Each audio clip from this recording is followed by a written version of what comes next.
తెలంగాణ అయిపోతే మనం గిట్ల చేయాలి. ఒకరోజు వరంగల్ జిల్లాకు పోయాం. అక్కడ సరే కొంత పర్యటన కార్యక్రమం అయిపోయింది.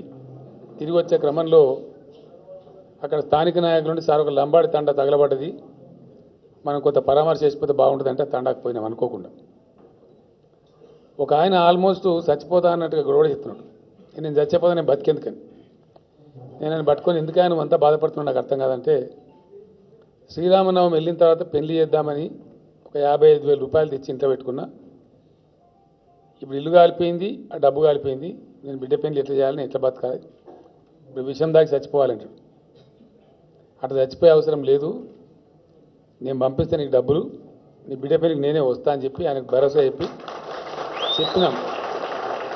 ఆ తర్వాత వచ్చే క్రమంలో నా వెంట ఉన్న మిత్రులు పెద్దలందరం మేము చర్చ. నిజంగానే ఇటువంటి బాధల్ని సిద్దిపేట ఎమ్మెల్యేగా ఉన్నప్పుడు కూడా చూసినా. ఈరోజు దళితులు కావచ్చు, గిరిజనులు కావచ్చు, మైనార్టీలు కావచ్చు, బలహీన వర్గాలు ఉన్న నిరుపేదలు కావచ్చు, అగ్రకులాలు ఉన్న నిరుపేదలు కూడా కావచ్చు, పేదరికం ఎవరైనా దహించి వేస్తుంది. ఇట్లాంటి సమస్యలకు ఎట్లా పరిష్కారం దొరకాలి, ఏం చేద్దామని చెప్పి తెలంగాణ ఎట్లయినా వస్తుంది కదా అని మాట్లాడుకుంటూ వచ్చినాం మేము. అంటే ఎవరికి విశ్వాసం ఉన్నా లేకున్నా 100కు 100% ఎందుకో నా 6th సెన్స్ నాకు ఎప్పటికీ చెప్పేది, the time of Telangana has come, ఖచ్చితంగా వచ్చి తీరుతుంది అనేటువంటి విశ్వాసంతో ఉన్నాం. ఇప్పుడు మాట్లాడారు. అటువంటి పరిస్థితుల నుంచి, అటువంటి సిచ్యువేషన్ నుంచి పుట్టుకొచ్చిన కార్యక్రమమే ఇలా కళ్యాణ లక్ష్మి, షాదీ ముబారక్. అది వట్టి ఏదో తమాషా కోసం, ఓట్ల కోసం, ఎలక్షన్ల ముందర గోల్మాల్ చేయడం కోసం వచ్చినటువంటి స్కీమ్ కాదు. ఒక ఆర్తి నుంచి, ఒక ఆర్ద్రత నుంచి, ఒక బాధ నుంచి నిజంగా పేదలు పొందేటువంటి ఆ కష్టాన్ని ఎట్లా దూరం చేయగలుగుతాం, ప్రభుత్వంలో ఎట్లా సాధ్యపడుతుంది అని ఆలోచన చేసినాం. వచ్చిన తెల్లారి నుంచే పెన్షన్లు ఇచ్చినాం. 1000 రూపాయల పెన్షన్ ఇద్దామంటే చాలామంది అధికారులు అడ్డం చెప్పినారు. అంత అవసరం లేదు సార్ అన్నారు. ఈరోడే మనోడేనా? మనోడైతే అట్లా చేయడం మరి చూడ పోలీస్ ఆయనకి చెప్పు చూడు. ఇప్పుడు అక్కడ మొత్తుకుంటూ ఇక్కడ మొత్తుకుంటూ ఏది మనసున పట్టాలి? ఒక దగ్గర అయితే కష్టమవుతుంది కదా. బంద్ చెప్పి సో ఆ రకంగా ఈరోజు టీఆర్ఎస్ ప్రభుత్వం ఇంప్లిమెంట్ చేసే కార్యక్రమాలు ఏవైతున్నాయో ఆషామాషిగా కాదు, ఏదో తమాషగా అలవోకగా ఫక్తు రాజకీయం కోసం, ఫక్తు ఓట్ల కోసం కాదు. నిజంగా మన సమాజంలో ఉన్నటువంటి బాధ, ఆవేదన, మనం చేయగలిగేటువంటి మన పరిమితులు అన్ని దృష్టిలో పెట్టుకొని కార్యక్రమాలను అమలు చేయబడతా ఉన్నాయి. అన్ని రకాలుగా పోతున్నాం. నేను నీతి ఆయోగ్ సమావేశాలకు, మరో సమావేశాలకు ఢిల్లీ వెళ్ళినప్పుడు చాలామంది అడుగుతుంటారు, ఇవన్నీ ఏకకాలంలో ఒకటే టైంలో మీరు ఎట్లా చేస్తున్నారు? అవసరాలు, ప్రజల అవసరాలు, వాటిని నిజమైనటువంటి పక్షపాత ధోరణి లేకుండా ఆలోచిస్తే ఆటోమేటిక్గానే ఆలోచనలు వస్తాయి, మంచి పద్ధతిలో చేస్తే పని జరుగుతుందని. నేను ఇదంతా ఎందుకు చెప్తున్నా అంటే, దానం నాగేందర్ గారు టీఆర్ఎస్లో చేరడం అంటే సుఖపడటానికి కాదు, పెద్ద బండ ఎత్తుకున్నట్టు కష్టం చేయవలసి వస్తుంది. మామూలు రాజకీయాలు వేరు, ఒక కమిట్మెంట్తోని ఒక రాష్ట్రం కోసం కష్టపడి తెచ్చుకున్నాం కాబట్టి దీన్ని ఏం చేసైనా సరే 600 సరే మంచిగా చేసుకోవాలి, 100% చేసుకోవాలి. కానీ చిన్న చిన్న సమస్యలు ఉంటాయి, తప్పకుండా ఉంటాయి. వాటిని అధిగమించాలి, ముందుకు పోవాలి, ధైర్యంగా ముందుకు పోవాలి. ఖచ్చితంగా సిన్సియర్గా ఎఫర్ట్ చేస్తే ఇంపాసిబుల్ అనేది ఏది ఉండదు, ఎవ్రీథింగ్ ఈజ్ పాసిబుల్. దానికి ఉదాహరణ తెలంగాణ రాష్ట్రమే, వేరే ఉదాహరణ అవసరం లేదు మనకు. ఇక్కడ ఇప్పుడు ఏం జరుగుతూ ఉంది రాష్ట్రంలో మనం ఆలోచించాల్సిన అవసరం ఉంది. ఇక్కడ జరుగుతున్నది వాస్తవంగా ఏంటంటే, ఎవడు అవునన్నా ఎవడు కాదన్నా ఇది 85% పైబడి బలహీన వర్గాల ప్రజలు ఉండేటువంటి రాష్ట్రం ఇది. కొంతమంది నచ్చచ్చు, కొంతమంది నచ్చకపోవచ్చు, కానీ ఇది కఠోరమైన సత్యం. బీసీ, ఎస్సీ, ఎస్టీ, మైనార్టీ కలుపుకున్నప్పుడు వీళ్ళకి తోడుగా, మనకు వేరే ఉద్దేశాలు ఉంటాయి కాబట్టి వీళ్ళకి తోడుగా అగ్రకులాలు ఉన్న పేదలను కూడా కొందరిని కలిపి ఆలోచన చేస్తే 90% పేదలు ఉన్నటువంటి రాష్ట్రం. వాడు పేరుకి అగ్రకులం కానీ వెనకేమీ లేదు. వాళ్ళు 5% ఉన్నారు, దాంట్లో తక్కువ శాతం ఉంటారు, కానీ దానిలో కూడా దరిద్రులు ఉన్నారు. గొప్పతనం ఉంటుంది, సంతోషం కూడా అనిపిస్తుంది. కళ్యాణ లక్ష్మిని అగ్రకులాల పేదలకు కూడా ఇస్తున్నాం. ఒక సంవత్సరంలో మొత్తం చూస్తే దొరుకుతుంది కదా అని తీసుకోలే, 1400 మంది మాత్రమే తీసుకున్నారు. అంటే ఎవరికైతే నిజంగా అవసరం ఉందో వాళ్ళు మాత్రం తీసుకుంటారు, అంత బాగా పోతున్నది. పని విధానం చాలామంది నమ్మలేరు. ఇంతకుముందు ఇండ్లు మంజూరు చేయాలి బలైన వర్గాలకు, మొత్తం ఎమ్మెల్యే సార్లు సంతకం పెట్టి చేసేది. నేను ఎమ్మెల్యేల మీటింగ్ పెట్టినా, ఇచ్చేది మనం పేదవాళ్ళకి కదా, ఎల్లైనా మనోడే మల్లైనా మనోడే, మనకు ఆ పక్షపాతం ఎందుకు? మనం ఎందుకు సెలెక్ట్ చేయాలి లబ్ధిదారులను? మన పార్టీ వర్కర్ ఉంటాడు, అన్న నాకు ఒక ఇల్లు పెట్టండి, ఒక్కరికి పెడితే ఇంకోటి వానికి పెట్టిన నాకు పెట్టమంటాడు, అవి పైసే జారిపోతుంది, పెద్ద కుంభకోణం తయారైంది. కాబట్టి ఆ సెలక్షన్ ఏదో మనం అధికారులకు అప్పగిద్దాం, మనం ఎందుకు పూసుకోవాలి ఆ పెంట? చరిత్రలో ఫస్ట్ టైం ఇండియాలో ఇక్కడ ఉండదు. ఇలా టీఆర్ఎస్లో ఉన్న ప్రతి ఎమ్మెల్యే ఊరు సెలెక్ట్ చేస్తాడు, బస్తీ సెలెక్ట్ చేస్తాడు. శ్రీనివాస్ యాదవ్ గారు నాకు చెప్తే, అదే కాలనీ ఐడిహెచ్ కాలనీకి పోయినాం, కూలిపెట్టేట్టుందంటే పోయినా నేను. తర్వాత దాన్ని ఇల్లు మంజూరు చేసి కట్టించినాం. వీళ్ళు వాళ్ళు కులం మతం ఏం చూడలే, అక్కడ ఉన్నవాళ్ళు 100% పేదవాళ్ళే ఉన్నారు. ఎస్సీలు ఉన్నారు, బీసీలు ఉన్నారు, రకరకాల ప్రజలు ఉన్నారు, పిట్టలవాళ్ళు అని వాళ్ళు ఉన్నారు. అందరికి కూడా కట్టమని చెప్పినాం. తర్వాత లాటరీ వేసి ఏ అంతస్తు ఎవరికి వస్తే వాళ్ళకి అలాట్ చేసినాం. కింద అంతస్తు నీకు పెద్ద, మీద అంతస్తు నీకు, ఆయన కాంగ్రెస్ అయినా టీఆర్ఎస్ అయినా తెలుగుదేశం ఎవరు చూడలే అసలు. లాటరీ వేసి ఒక చిన్న పాపతో తీపించినాం, ఎవరికి ఏ ఫ్లోర్ వస్తే ఆ ఫ్లోర్ ఇచ్చేస్తాం. అంటే ఇటువంటి పద్ధతి, ఇటువంటి అప్రోచ్ సాధారణంగా గవర్నమెంట్లలో ఉండదు. ఇది బయట నమ్మరు పాపం, బయట కూడా అర్థం కాదు. కాంగ్రెస్లో పెద్ద పెద్ద మాటలు మీరు చూస్తున్నారు టీవీలలో. మాట్లాడే వాళ్ళు ఆ మాట్లాడే తెలివితేటలు కూడా కాలిపోవాలి, అవి కూడా లేవు వాళ్ళకు. వచ్చిన ప్రాబ్లం అది. ఇప్పుడు టీఆర్ఎస్కు మా పరిస్థితి నిజంగా చెప్పానంటే నాదాని దుష్మన్తో కొట్టినట్టున్నది. దుష్మన్ గట్టి, మా వాళ్ళంతా మొద్దుబారిపోతుంటారు, అవతల దుష్మన్ గట్టి ఉంటేమో అలర్ట్ ఉంటారు. ఈ తెలివి తక్కువ దుష్మన్ వరకు వీళ్ళు మొద్దుబారిపోతున్నారు. అంటే మాట్లాడితే చెప్తేదన్నా అబద్ధం చెప్పినా అతికినట్టు ఉండాలి అన్నారు పెద్దలు. ఆ తెలివి కూడా ఉండాలి కదా, అది కూడా లేదు. ఒకసారి కాదు, అనేక సందర్భాలు టీఆర్ఎస్ గవర్నమెంట్లో ఇసుక కుంభకోణం అవుతుందని మాట్లాడతారు. 10 సంవత్సరాల కాంగ్రెస్ పరిపాలనలో ఎంతనే సుభాష్ రెడ్డి గారు 39 కోట్ల ఇసుక మీద పాత రాష్ట్రం, అంటే అప్పుడు రాష్ట్రం లేదు, పాత 10 జిల్లాలు తెలంగాణ. పాత రాష్ట్రంలో ఇదే తెలంగాణ 10 జిల్లాలు, పాత 10 జిల్లాల్లో వచ్చిన ఆదాయం 10 ఏళ్లలో 39 కోట్లు. మనం 4వ ఏడు పూర్తి చేసుకుని 5వ ఏట్లు అడుగుపెట్టి ఇంకో సంవత్సరం రావాలి. ఇప్పటికే ఇసుక మీద ఈ రాష్ట్రానికి వచ్చిన ఆదాయం 1675 కోట్లు. మరి ఇప్పుడు ఎవడు దొంగ పని చేసినట్టు, ఎవడు సర్దార్ పని చేసినట్టు? ఇవి అఫీషియల్ లెక్కలు కదా, ఇవి అబద్ధాలు చెప్పేటి కావు కదా. వచ్చినటువంటి ఖజానాకు వచ్చేటువంటి లెక్క ఆడిట్, ఎటువంటి అటు అడవులు జమాబంది మాట్లాడడానికి ఉండవు. ఇస్తున్న అకౌంట్ ఆడిట్కి సబ్జెక్ట్ స్టాండ్ అయ్యేటువంటి అకౌంట్. ఇట్లా ఈ ఒక్క మాట చెప్పిన నేను ఉదాహరణకు మీకు ఎన్నో కార్యక్రమాలను ఇట్లా ఒక నీతితోని, నిబద్ధతతోని 4 ఏళ్ల కింద విన్నారు మీరు. మీ సిమ్మంచి గడ్డ అయిపోతుంది, మీకు కరెంటు రాదు, మీకు పరిపాలన రాదు, మీకు తెలంగాణలో దొడ్డు మెదడు, మీకు తెలివే లేదు, మీరు బగ్గడగాళ్ళు, మీకు భాష రాదు, ఏమన్నా దయ ఎన్నిటిని కండిట్టు. ఆ పోయిన ముఖ్యమంత్రి అయితే ఆయన కట్టబెట్టి చూపించిన గిట్ల గిట్ల అవుతుంది టీవీలో. ఇక కట్టెటి పోయిందో ఆయన ఎటు పోయిందో కానీ ఇండియాలో నంబర్ 1 స్టేట్ తెలంగాణలో పవర్ సప్లైలో. 24 గంటలు అన్ని వర్గాలతో పాటు రైతులకు పూర్తి స్థాయి సబ్సిడీ మీద నయా పైసా బిల్లు తీసుకోకుండా 24 అవర్స్ క్వాలిటీ పవర్ సప్లై చేసేటువంటి ఒకటే ఒక రాష్ట్రం ఇండియాలో తెలంగాణ. ఇట్లా మనం ఎన్నిట్లలో నంబర్ 1 ఉన్నాం మనం. ఈఓడిబి అంటే ఈజ్ ఆఫ్ డూయింగ్ బిజినెస్. దానికి 1,96,000 కథలు ఉంటాయి. అన్ని పారామీటర్స్ ఫుల్ఫిల్ చేస్తే తప్ప దానిలో మనకు అవకాశం ఇయ్యరు. 29 రాష్ట్రాలు పోటీ పడుతుంటాయి. ఈఓడిబిలో నంబర్ 1 తెలంగాణ, సోలార్ పవర్ ప్రొడక్షన్లో నంబర్ 1 తెలంగాణ, ఇంటింటికి మంచినీళ్ళు ఇచ్చే స్కీమ్ ఇంప్లిమెంట్ చేయడంలో నంబర్ 1. ఇట్లా చాలా ఉన్నాయి. నిన్న మొన్న కూడా ఫోటోలు వచ్చినాయి అవి కోచ్ అవార్డులో తీసుకున్నదని చెప్పి శీఘ్రగతిన వ్యవసాయ అభివృద్ధి జరిగే రాష్ట్రం నంబర్ 1 తెలంగాణ. ఇట్లా ఎన్నో నాకు తెలిసి ఇప్పటి వరకు దాదాపు 70, 80, 90 అవార్డులు వచ్చినాయి. అవి ఎవరిచ్చారు? గవర్నమెంట్ ఆఫ్ ఇండియా ఇస్తారు, మనం ఇయ్యం. 4 ఏళ్లనే ఇంత గొప్పగా అవార్డులు తీసుకునే స్థాయికి ఇంత మంచి పద్ధతికి జరుగుతుందంటే ఒక నిబద్ధత, నీతితోని, నిజాయితీతోని పనిచేస్తే జరుగుతుంది. బట్టి మాటలు చెప్తే జరగదు.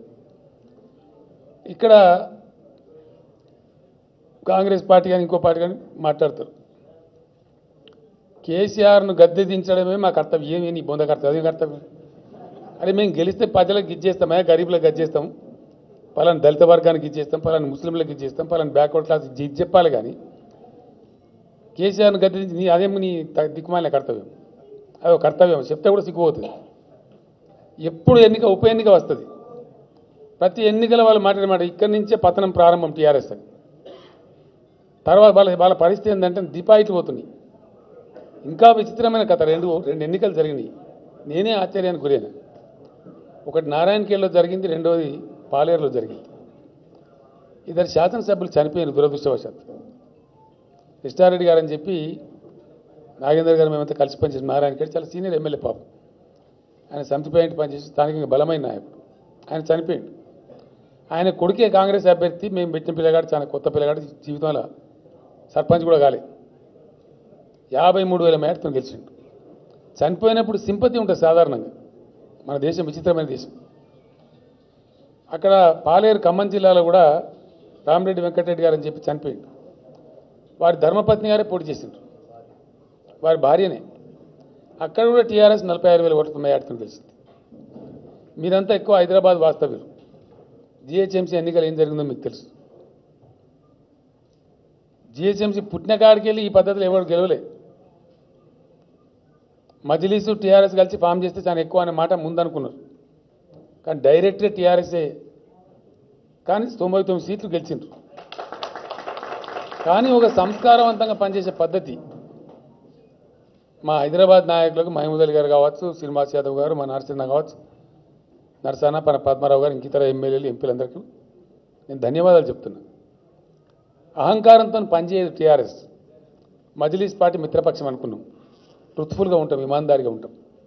గోల్మాల్ చేసే మిత్రపక్షం ఏదో దోస్తాను అప్పటి మంది దోస్తాను కాదు, మాట మందం అక్కడి మందం కాదు. 99 కార్పొరేటర్లు ఉన్నటువంటి టీఆర్ఎస్ పక్కకు పెట్టుకొని 44 నెలలకు యునానిమస్గా వాళ్ళకి ఎమ్మెల్సీ గెలిపించడం. వాళ్ళకు మనకే కావాలి కూడా మనమే తీసుకోవచ్చు. కానీ ఒక సంస్కారం, ఒక మర్యాద, ఒక మాట అన్నం కాబట్టి ఇచ్చిన మాట ప్రకారంగా గౌరవించడం. అందుకే ఇలా ప్రశాంతంగా అందరూ కూడా సంతోషంగా కలిసిమెలిసి మంచిగా బతుకుతున్నాం. గవర్నమెంట్ స్కీమ్ అప్రోచ్లో ముస్లిం లేదు, హిందూ లేదు, క్రిస్టియన్ లేదు, సిక్కు లేదు, అందరినీ సమానంగా గౌరవించుకుంటాం. ప్రతి వాళ్ళని కూడా గౌరవిస్తాం. ఎవరి పండగ వచ్చినా దాంట్లో పేదలున్నారు కాబట్టి వాళ్ళకి బట్టలు ఇస్తాం, వాళ్ళ పండగ జరుపుకునే అవకాశం కల్పిస్తాం, గౌరవిస్తాం. ప్రభుత్వ పరంగానే గౌరవిస్తాం. హిందువుల పండుగ బోనాలు నాకు నిన్న మొన్న ఫోన్ చేస్తూ ఉన్నారు. ఆ డబ్బులు ఇవ్వాలి పిల్లలు అడుగుతున్నారన్న, అది మీరు తయారు కావాల్సిన అక్కడ బోనాల పండుగ సమీపిస్తుంది. అది బోనాల పండుగనా, బతుకమ్మ పండుగనా, దసరా పండుగనా, రంజానా, క్రిస్మస్ మనకు సంబంధం లేదు. ప్రభుత్వం మన రాష్ట్రంలో ఉన్న ప్రతి ఒక్కరు కూడా గౌరవించాలి, పేదలకు సహకరించాలి. ఒక సదుద్దేశంతో, మంచి ఉద్దేశంతో ముందుకు పోతున్నాం. అందువల్ల ప్రజలు ఆదరిస్తున్నారు. ఇప్పుడు చెప్తే పంచాయతీ, చెప్పకపోతే పంచాయతీ ఉంది. ఒకరిని కాదని ఒకరితో మొన్న నేను 3-4 సర్వే చేయించిన. 3-4 సర్వేలు అయిపోయి ఒక ఫైనల్ ఇంకోటి వస్తూ ఉంది. ప్రతి సర్వే రిపోర్ట్ ఏమిస్తారంటే 100 పైచీల స్థానాలతో టీఆర్ఎస్ గ్యారంటీ గెలుస్తుంది, 100+ సీట్స్ గెలుస్తాయని చెప్తారు. ఇది 3-4 రోజుల తర్వాత నేనే డిక్లేర్ చేస్తా, నేను ప్రెస్కి విడుదల చేస్తాం వాస్తవ పరిస్థితి ఏందని. వాళ్ళు ప్రిపేర్నెస్ లేరు, ఒకటి వాళ్ళకి పని చేస్తలేదు పాపం. వీళ్ళంతా ఇంతకుముందు ఎప్పుడు సొంతంగా ఓ రాష్ట్రాన్ని నడిపిన బాబత్ కాదు. ప్రధానమైన అంశం సాగునీళ్ళు. తెలంగాణ ఎండిపోయింది, కరువు వచ్చింది. ఉన్నాయి నీళ్ళు లేవంటే ఉన్నాయి, మనకు అలాట్మెంట్ కూడా ఉంది పేపర్ మీద, కానీ రాలే. మనోళ్ళు అడగలే, అడిగలే. టీఆర్ఎస్ వచ్చిందాక వాడు నిలబెట్టి అడిగినోడే లేడు అసలు. ఈరోజు మన హక్కు ప్రకారం మనం ప్రాజెక్టులు కడుతున్నాం. నేను గ్యారంటీగా చెప్తున్నా 2020 వచ్చే 19 జూన్ 20 జూన్లో మీరు హెలికాప్టర్ వేసుకొని బయలుదేరండి, ట్రైన్లో బయలుదేరండి, బస్సులో బయలుదేరండి. ఎటు పోయినా మీకు ఆకుపచ్చ తెలంగాణ కనపడుతుంది. ఎటు పోయినా కూడా మీరు మహబూబ్నగర్ జిల్లా పోతారా, నల్లగొండ పోతారా, మెదక్ పోతారా, మీ ఇష్టం మీరు ఎటనే ఉంటుంది. ఎటు పోయినా కూడా అద్భుతమైనటువంటి పచ్చని పంటలు పైర్లతో కలకల్లాడే తెలంగాణ కనపడుతుంది. ఇంకా మీకు ఈజీగా అర్థం కావాలంటే నేను చెప్తాను. మేము లెక్కలు తీసినాం. నా లెక్క కాదు ఇది, అగ్రికల్చర్ డిపార్ట్మెంట్ లెక్క. కాళేశ్వరము, సీతారామ, పాలమూరు ఎత్తిపోతల పథకం కంప్లీట్ అయిపోతే తెలంగాణ రైతులు పండించే పంట 1,00,000 కోట్ల రూపాయల పంట పండిస్తే తెలంగాణ 1,00,000 కోట్ల రూపాయల పంట. ఒక 3-4 ఏళ్ళు గడిస్తే ఇప్పుడు మనం పెట్టుబడి సాయం కూడా చేస్తున్నాం. కాబట్టి భారతదేశంలో ధనికులైన రైతులు ఎక్కడున్నారా అంటే తెలంగాణ రాష్ట్రంలో నడుస్తారు. భారతదేశంలో ధనికులైనటువంటి యాదవులు ఎక్కడున్నారు అంటే తెలంగాణ రాష్ట్రంలో నడుస్తారు. భారతదేశంలో ధనికులైనటువంటి మత్స్య కార్మికులు ఎక్కడంటే తెలంగాణ రాష్ట్రంలో వస్తుంది. తెలివి గాలు ఎక్కడంటే తెలంగాణలో వస్తుందని రుజువైంది. మనకు తెలివి లేదన్నారు వాళ్ళు. All India IAS top ranker ఎవరు అంటే అనుదీప్ అని మన తెలంగాణ బిడ్డ మెట్పల్లి తాలూకు. మరి ఇప్పుడు తెలివి ఎవరికున్నదో అర్థమవుతుంది. అంతే కదా. ఈ విధంగా ఏ విధంగా చూసుకున్నా కూడా అనేక రంగాల్లో చక్కటి పద్ధతిలో మనం ముందుకు పోతున్నాం. భగవంతుని దయ, ప్రకృతి కూడా సహకరిస్తున్నది. ముందుకు పోతున్నాం, ఇంకా పోవలసి ఉంది. కేవలం రాజకీయ ప్రేరేపితమైనటువంటి ప్రకటనలు కానీ, కేవలం రాజకీయ సంబంధంగా మాత్రమే ఆలోచించే శక్తులు కానీ ఈరోజు దీన్ని తట్టుకోలేకపోతున్నారు. దానికి ఇవ్వలేం చేస్తారండి. మంచిగా పనిచేసే ప్రభుత్వాలు అంటే ప్రజలు పొడగొట్టుకోరు. పాత మెదక్ జిల్లా నేనుంటే బాగారెడ్డి సాబ్ ఉండే, నేనేమో extreme east part of Medak అంటే సిద్దిపేట, ఆయన extreme western part of Medak Zaheerabad. ఆయన 10 మాటలు గెలిచిండు, ఎన్ని మాటలు గెలిచిండు నాకు తెలియదు, చాలాసార్లు గెలిచిండు. నేను కూడా హాఫ్ డజన్ టైమ్స్ కంటే ఎక్కువసార్లు గెలిచిన. మేము మా అంతలో మేము వేరే ఎంపీ పనికి వెళ్ళిపోయాం. ఎంపీ గెలిచి అటు పోయితే మేము విడిచిపెడితే పోయినాం తప్ప మమ్మల్ని ఓడగొట్టలేదు. కారణం ఏంది? మంచిగా పనిచేసే వాళ్ళు పొడగొట్టుకోరు. ప్రజలు సచ్చిన పొడగొట్టుకోరు. ఈరోజు మనం భారతదేశంలో చూస్తాను, ఒరిస్సా 4వ టర్మ్ కంప్లీట్ అవుతా ఉంది. ఇప్పుడు 5వ టర్మ్ కూడా మళ్ళీ ఈజీ గెలుస్తారని చెప్తా ఉన్నారు బీజేడీ పార్టీ నవీన్ పట్నాయక్ గారు. మధ్యప్రదేశ్ ముఖ్యమంత్రి గారు కూడా 3వసారి ఇప్పుడు టర్మ్ కంప్లీట్ చేస్తూ ఉన్నారు. అట్లనే ఛత్తీస్గఢ్ ముఖ్యమంత్రి గారు 3వ టర్మ్ కంప్లీట్ చేస్తూ ఉన్నారు. అంటే ఎక్కడనైతే ప్రభుత్వాలు మంచిగా పనిచేసినాయో అది పార్టీ కూడా చూడరు ప్రజలు. వాళ్ళ ప్రయోజనాలు, వాళ్ళ లాభం, వాళ్ళకి మంచి జరుగుతుందనే విశ్వాసం కలిగితే డెఫినెట్గా నెత్తిన పెట్టుకుంటారు, కడుపులో పెట్టుకొని పూజ చేసుకుంటారు. అట్లా మరి 100 సీట్లు ఎక్కువ నేనేం చేయాలి? దానికి నువ్వు కాంగ్రెస్ వాళ్ళకి కొన్ని కోరికలు లేక నేను తీర్చలేను, నేనేం చేయాలి? నాకు ఆ మధ్య దరఖాస్తు పెట్టుకుని వచ్చింది, మాకు నువ్వు కరెంటు మంచిగా చేసినావు, మాకు కూడా ఇంటికాడ మంచిగానే వస్తుంది కానీ మరి మేము దివాళీ తీసి నువ్వు కూడా బయట మేము జనరేటర్ల దుకాణం వాళ్ళు, మరి నేనేం చేయాలి? దానికి కరెంటు బాగా మంచిగా వచ్చే వరకు ఆ ట్రాన్స్ఫార్మర్ రిపేర్ దుకాణం వాడు, జనరేటర్ దుకాణం వాడు దివాళీ తీసిన, అట్లే కాంగ్రెస్ పార్టీ కూడా దివాళీ తీసింది. దానికి నేనేం చేయాలి? కొన్ని పనులు జరుగుతాయి, పందా మార్చుకోవాలి. డెఫినెట్గా పందా మార్చుకోవాలి. ప్రజల ఆకాంక్షలు అర్థం చేసుకోవాలి. ఎప్పటికి అదే పాత పద్ధతి, అదే లెక్క. హంసబడ్కర్ కోనే అంటే ఏం చెప్తాం? గట్టు ఉంటుంది. హంసబడ్కర్ కోనే ఉంటుందా? ఇప్పుడు కిస్తే బడ్కర్ కోనే, ఆంధ్ర వాళ్ళు అట్టన్నారు హంసబడ్కర్ కోనే. ధర్మం ఉన్న కాడ, న్యాయం ఉన్న కాడ, మంచి జరిగే కాడ డెఫినెట్గా మంచి పనులు జరుగుతాయి. వాళ్ళని చూస్తే నవ్వుతుంది. మీరు ఒక్క మాట దయచేసి ఆలోచన చేయాలి. మీ దానిలో చాలామంది ఎడ్యుకేటర్స్ ఉన్నారు. రాష్ట్రంలో ప్రాజెక్టులు కడుతున్నాం. ఆంధ్రప్రదేశ్ ఉన్నప్పుడు తలపెట్టిన ప్రాజెక్టులు మన అడ్వాంటేజ్ కట్టలేవలు. ఎందుకంటే వాళ్ళకి స్వచ్ఛంగా నీళ్ళు ఇద్దే ఉద్దేశం లేకుండే. మనం కడుపు నిండా నీళ్ళు తీసుకోవాలి కాబట్టి, పంటలు పండాలి కాబట్టి మొత్తం రీడిజైన్ చేసుకున్నాం. మనకి ఎట్లా అనుకూలమో, ఎక్కడ నీళ్ళు ఉన్నాయో అక్కడి నుంచి తీసుకోవాలి. తూతూ మంత్రం ప్రాజెక్టులు కాదు, పక్కా ప్రాజెక్టులు ఉండాలని రీడిజైన్ చేసినాం. ఆ రీడిజైన్ ఎట్లా చేసినాం, ఏం సంగతి అని నేను అసెంబ్లీలో చూపించిన. వీళ్ళు బైకాట్ చేసిపోయారు. ఎందుకు అనండి నాకు అర్థం కాదు. దాన్ని మన అర్థమా, తాత్పర్యం? ఒక ప్రతిపక్షం చేసే పని ఇది. ప్రతిపక్షం అంటే కూర్చోవాలి, బాగా చెప్తా వినాలి. అరే అట్లా కాదు భయ్, ఇట్లా అని చెప్పాలి. నువ్వు కరెక్ట్ చేస్తే నువ్వు ఇట్లా చేయాలని చెప్పాలి. కానీ పారిపోయింది. అట్లా చాలా సందర్భాలు. ఇంకోసారి వాళ్ళు అడిగిన చర్చ అడిగిన మంచి పెట్టున్నాయని చెప్తే మేము ఇప్పుడు ప్రిపేర్ లేమన్నారు.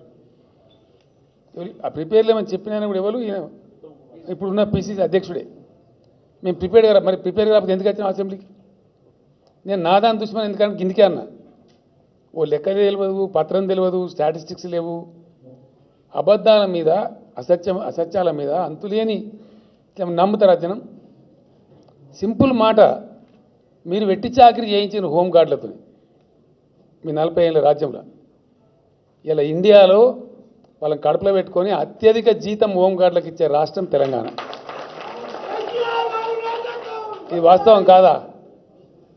రేపు హోంగార్డులు మాకు సపోర్ట్ ఇస్తారు, మీకెందుకు చేస్తారా నాకు అర్థం కాదు. కానీ జిస్కా కాయా ఉస్కా గాయా, సింపుల్ మాట కదా. అన్నం పెట్టిన సున్నం పెడతారు, పెట్టరు కదా. అంటే మంచి పనులు ఎంతవరకు ఆలోచన చేసినామంటే, మేము హోంమంత్రి గారు ఉన్నారు, సీనియర్ లీడరు, అజిటేషన్లో మొదటి పాల్గొన్నాడు, ఆయన ఐడియా ఉంది. ట్రాఫిక్ పోలీసు వాళ్ళకి ఇబ్బందులు అవుతున్నాయి పాపం, వాళ్ళు మనం చూస్తాం కదా, డివైడర్ కూడా రాలే నల్లబడితే ఆ పొగకు వాళ్ళ లంగ్స్ ఎంత దెబ్బతినాలి, ఇబ్బంది ఉంటుంది, కుటుంబం కష్టం ఉంటుంది. మార్చమన్నాం, డ్యూటీ ఫ్రీక్వెన్సీ చేంజ్ చేయమన్నాం, ఎక్కువ గంటలు నిలబెట్టద్దని చెప్పినాం. అట్లా అయినప్పటికీ కూడా కొంత ఎఫెక్ట్ అవుతున్న ఉద్దేశంతో వాళ్ళకు 30% అలవెన్స్ ఇచ్చే ఏకైక ట్రాఫిక్ పోలీసులకు 30% అదనం జీతం ఇచ్చే రాష్ట్రం ఒకే ఒకటి ఇండియాలో ఇవ్వాలి తెలంగాణ. ఉస్మానియా హాస్పిటల్లో, గాంధీ హాస్పిటల్లో, నిమ్స్లో మీరు చూస్తారు, మీ సిటీ కాబట్టి మీకు తెలుస్తుంది. మన నిలోఫర్ దవాఖానలో రూరల్ ఏరియా నుంచి చచ్చిపోయిన వాళ్ళ బాధ వర్ణాతీతం. ఆ పీనుగు తీసుకుపోదామంటే కూడా చాలా కష్టం. పేదవాళ్ళు అప్పటికే డబ్బులు అయిపోతాయి, బిల్లు కట్టలేరు. అంబులెన్స్ వాళ్ళు చాలా రాక్షసంగా ప్రవర్తిస్తారు. చివరికి ఈరోజు గవర్నమెంట్ తరఫునే ఆ శవాలను తీసుకెళ్ళి వాళ్ళ ఊర్లో ఫ్రీగా రూపాయి ఖర్చు లేకుండా దించే కార్యక్రమం కూడా చేస్తాను టీఆర్ఎస్. ఈ పార్టీలు రాజ్యం వెళ్ళినప్పుడు వాళ్ళ జన్మల ఈ ఆలోచన చేసినరా? వాళ్ళ జీవితంలో ఓ 1,16,000 అమ్మాయి పెళ్లికి ఇచ్చిరా ఎప్పుడన్నా? అసలు ఆలోచన జరిగిందా కనీసం? హాస్టల్లో ఉండే పిల్లల కింద మంచి అన్న హాస్టల్లో ఉండే పిల్లలు ఎవరండి? వాళ్ళు మన పిల్లలు, రేపటి తెలంగాణ. మనం ఉండం, వాళ్ళు ఉంటారు. That is tomorrow's Telangana. ఈరోజు హాస్టళ్లలో ఉన్నది ఎవరు? మన బిడ్డలు, మన జాతి బిడ్డలు. అదే జనరేషన్ రేపు ఉంటుంది, మనం పోయిన తర్వాత ఉండేది. వాళ్ళు మంచి ఆహారం తిని మంచిగా వస్తే, బలంగా ఉంటే చాలా బ్రహ్మాండంగా ఉంటుంది రాష్ట్రం. దాంతో వాళ్ళకి మంచి లేడీస్ వాళ్ళు ప్రెగ్నెంట్ ఉంటే వాళ్ళకి పెడతారు పాపం, అంగన్వాడీలలో అక్కడిక్కడ. నాకు ముందర కూర్చో కొడతా అని చెప్పినేమని, ఇన్ని గ్రాములు, నీ 100 గ్రాములు ఏంద్రా దొంగలకు పెట్టినట్టు. ఆఫీసర్ ఇన్ని గ్రాములు, ఏం గ్రాములు నాకు అర్థం, కడుపు నిండా పెట్టిస్తారా? అన్నం పెట్టని తెలియలేదారా నీ అమ్మ రాష్ట్ర ప్రభుత్వానికి? ఇన్ని గ్రాములు, అన్ని గ్రాములు, ఆ గ్రాములు, నీ 100 గ్రాములు ఎవరు ఎంత తింటే కడుపు నిండా పెట్టమని చెప్పి తిట్టి, ఆ గ్రాముల భాష నా ముందర మళ్ళీ మాట్లాడదని చెప్పి, పిల్లలకు, మహిళలకు, గర్భవతులైన మహిళలకు అన్నం పెట్టలేనంత దిక్కుమాలినతనంగా ఉంటుందండి. ఆలోచన లేక, దమాక్ లేక. నిజంగా పీపులే కన్సర్న్ అయితే, ప్రజలే కేంద్ర బిందువు అయితే పరిపాలనకు, ఇవన్నీ జరుగుతాయి. ఈ పరంపర జరుగుతుంది, తప్పకుండా జరుగుతుంది. దానం నాగేందర్ గారు టీఆర్ఎస్లో చేసుకున్నట్టు దావా చేసుకున్నట్టు కాదు, కష్టం. బండెత్తుకున్నట్టే మొయ్యాలి, మరి ప్రజల బాధ మొయ్యాలి, ప్రజలకు నాయకత్వం వహించాలి తప్పకుండా. ఆయన సీనియర్ నాయకుడు, ప్రజల నుంచి వచ్చినోడు, చిన్న కార్యకర్త నుంచి ఉన్నప్పుడు నాకు తెలుసు. మన బ్రదర్ జగదీష్ కూడా నాకు తెలుసు. మాకు ఇప్పటి నుంచో పరిచయాలని, కష్టపడి పైకి వచ్చినటువంటి వ్యక్తి కాబట్టి ఇంకా ఫర్దర్ కష్టం చేయాలి. డెఫినెట్గా మంచి అవకాశాలు ఉంటాయి, ఆయనకు మంచి భవిష్యత్తు ఉంటుంది, దాని అనుమానమే అవసరం లేదు. క్రియాశీలంగా పనిచేసే వాళ్ళు, 10 సంవత్సరాల కొద్ది అనుభవాలను అవసరం. ఈ రాష్ట్ర పునర్నిర్మాణానికి అవసరం. ఆయనకు వచ్చింది, ఆయనకు చాలా చేసిన పదవులు, ఎమ్మెల్యే చేసిన, మంత్రి చేసిన, చాలా సందర్భాలు చేసిన, పెద్ద పదవి లేక కాదు. ఓ మంచి జరుగుతుంది, నేను అందుకోసం నేను సపోర్ట్ చేయదలుచుకుంటున్నాను అని చెప్పి బాజాప్తాగా నేను చెప్పిండు కారణాలన్నీ. మేము హార్ట్ఫుల్గా వెల్కమ్ చేస్తాం నాగేంద్ర గారిని, తలసాని గారు అన్నారు. సంస్కారం, మేము ఒక్కరమే ఉండాలి, ఇంకెవ్వరు రావద్దు, కుప్పకాడ మేమే కావాలంటే మన రకంలో ఉండరు. ఎవరు పని చేయడానికి వచ్చినా, ఎవరు కష్టం చేస్తామన్నా, అది టీఆర్ఎస్లో ఉన్న గుణం. నేను చెప్తున్నా, ఆ సంస్కారం. మంచిగా పనిచేసే వాళ్ళు తప్పకుండా చేసి, తప్పకుండా ఇంకా 10 మందిని జమ కావాలి. ఇది నేను ఏమంటున్నా అంటే, దయచేసి మీరు అర్థం చేసుకోవాల్సింది, మన రైతు దేశానికి ఆదర్శమైన రైతు కావాలి. కడుపు నిండా సంతోషంగా తిని మంచిగా కంటి నిండా నిద్రపోయేటువంటి రైతు ఉండే తెలంగాణ కావాలి. వెల్లువలాగా పెట్టుబడులు వచ్చి ఎవ్వరికి పడితే వాళ్ళకు ఉద్యోగం దొరికేటువంటి పరిస్థితి ఉండాలి.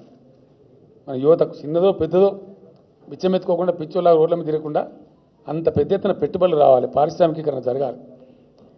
ఐటీ రంగంలో మనం బాగా ఇంకింత ముందుకు పోవాలి. ఒక్కొక్కటి మనం అన్ఫోల్డ్ చేసుకుంటూ పోతున్నాం. కరెంటు చాలా భయంకరంగా ఉండే పరిస్థితి. టీఆర్ఎస్ రాకముందు 58 ఏళ్ళు వాళ్ళే పరిపాలన చేశారు, వేరే ఎవడో చేయలే కదా. టీఆర్ఎస్ గవర్నమెంట్ అయితే తెల్లారే ధర్నా మొదలు పెడతారు. అసెంబ్లీలో నిన్నటిదాకా మీరే ఉన్నారు కదా పోయి, మేము ప్లగ్లో ఏలు పెడితే వస్తుందా కరెంటు? ఓ 4 నెలలు 3 నెలలు కావాలి కదా చేయాలంటే. కాదనుకున్నారు వాళ్ళు. ఒక్కటే ఒక విషయం దయచేసి మీరు కూడా ఆలోచన చేయాలి, డిస్కషన్ పెట్టాలి జనంలో. 6 నెలలలో ఎవరు ఊహకంచని విధంగా బ్రహ్మాండంగా చేసుకుంది. ఇచ్చే పవర్ కూడా మామూలు పవర్ కాదు, ట్రాన్స్ఫార్మర్ కాలదు, మోటార్ కాలదు, హై క్వాలిటీ పవర్ సప్లై చేసుకుంటాం ఈరోజు. ఆనాడు కరెంటు ఉంటే వార్త, కరెంటు వస్తే వార్త, ఇలా కరెంటు పోతే వార్త. ఆ పరిస్థితి రివర్స్ అయిపోయింది. ఇది వాళ్ళు ఊహించలేదు, ఇది జరుగుతుందని అనుకోలేదు. వాళ్ళకి ఏముండే అంటే టీఆర్ఎస్ వీళ్ళకు చాలా చిన్నోళ్ళు, అంత అనుభవం లేదు, మాకు పెద్దోళ్ళం కాబట్టి ఏదైతే ఉందో వీళ్ళన్నీ దొరికిపోతారు, తప్పులు చేస్తారు అని మేము చెయ్యం కూడా, సత్యన కూడా చేయం. డెఫినెట్గా మంచి పని చేస్తాం, మంచిగా ముందుకు పోతాం. అందువల్ల చాలామంది మిత్రులు ఇవాళ ఇంకా లైన్ ఉన్నారు, నేను పేర్లు చెప్తే బాగుండదు, మీరు చూడబోతారు. రాబోయే 15-20 రోజుల్లో చాలామంది చేద్దామని చెప్పి చెప్తున్నారు. మేము కూడా వచ్చి పనిచేస్తాం సార్ అని చెప్తున్నారు. మరి నేను చెప్పిన తొందరపడితే కాదు బాబు, వచ్చి రాక నాకు ఇది కావాలి అది కావాలి, మరి ఇబ్బంది అవుతుంది. ఉన్న సీట్లు తక్కువ, మన రాష్ట్రంలో మంది ఎక్కువ, మరి సర్దుకోవాలని అట్నే సర్దుకుందాం సార్, పని చేస్తాం, మాకు ఇంట్రెస్ట్ ఉంది చెప్పి. ఇలా అన్ని రంగాలలో ఒక చక్కటి పద్ధతిలో మంచి పద్ధతిలో జరుగుతూ ఉంది.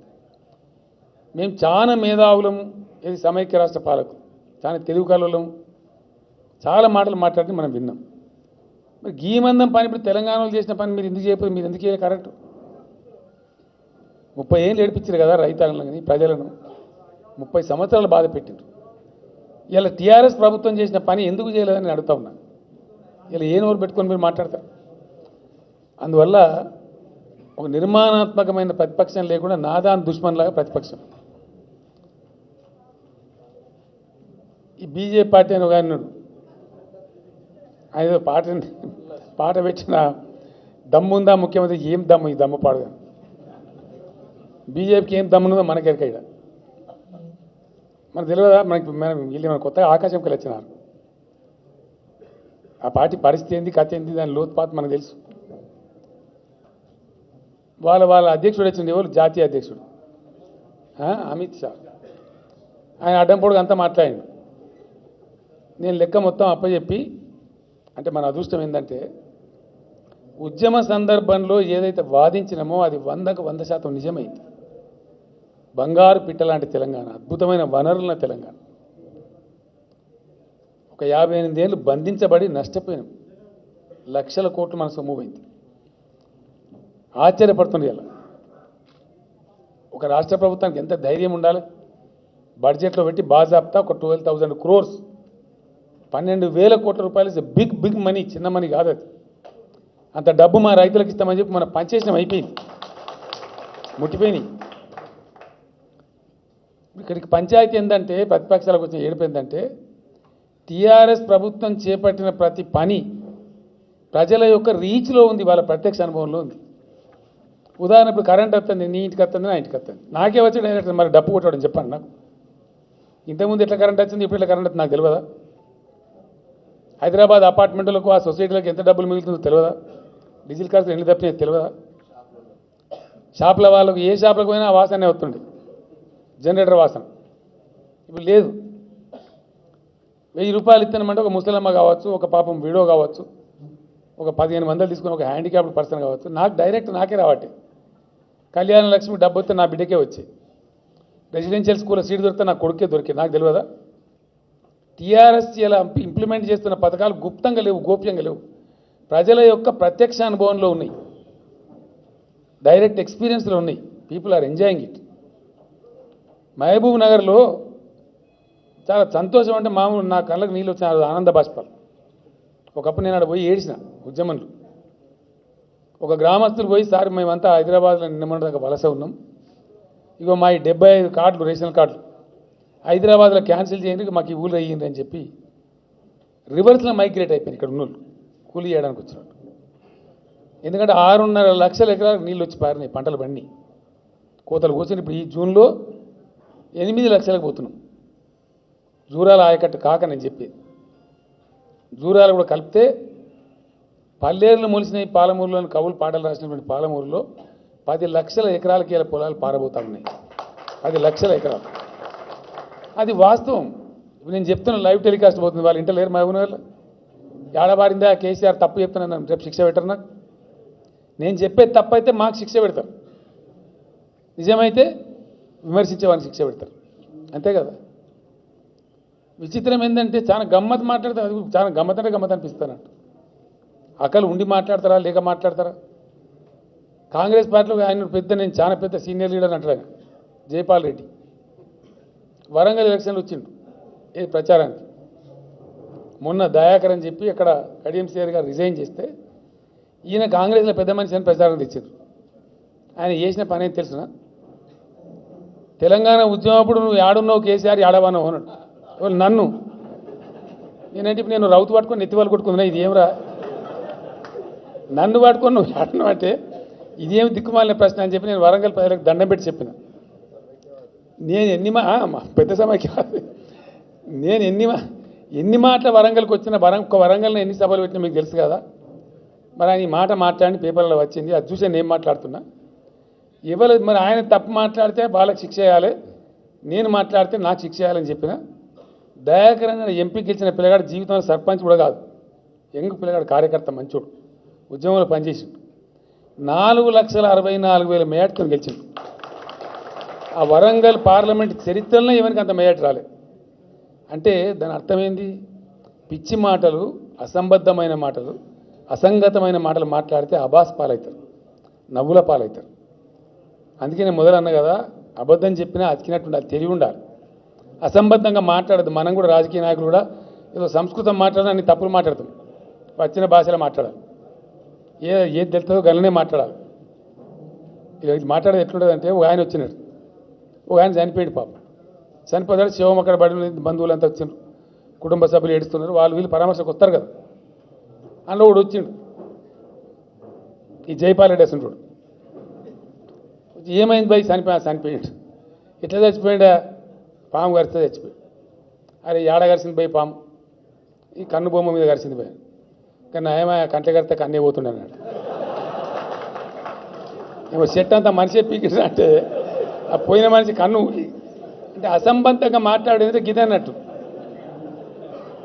ఈ అవల ముచ్చట కలేదా ఇది? ఇట్లా మాట్లాడితే ఏమనుకుంటారు?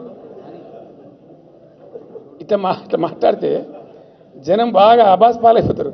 మాట్లాడపోవడం నయం, అంతే కదా. ఇంకొక ఆయన చనిపోయాడు, చనిపోతే మన దేశంలో ఎట్లుంటుంది? ఏదో పద్ధతి రామ్నామ్ సత్యం. ఏంటండి, వీడియో నచ్చిందా? అయితే ఓ లైక్ వేసుకోండి, లేదంటే ఓ కామెంట్ చేయండి. ఎప్పటికప్పుడు మా వీడియోస్ చూడాలంటే సబ్స్క్రైబ్ చేసుకోండి.